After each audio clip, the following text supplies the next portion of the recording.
Live from CCL Centric's main campus, this is CCLC.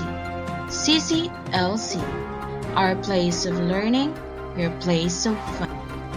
For today's headline, what are sound devices? Here's Teacher Carmel to give us some updates. Hello everyone, I'm Teacher Carmel.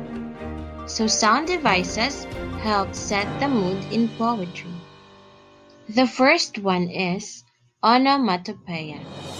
This is the imitation of natural sound.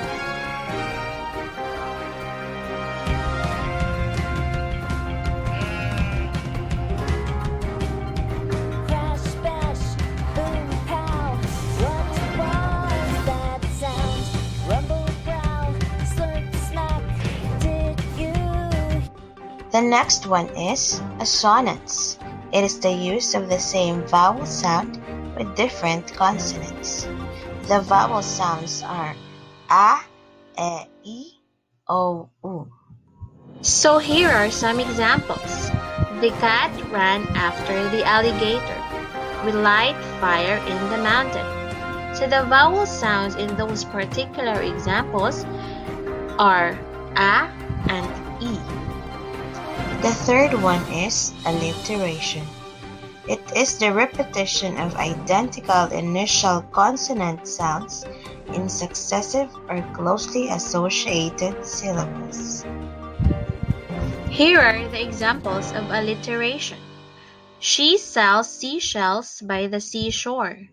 Singing songs of the seaside. So the consonant that is repeated on those examples is the consonant sound S.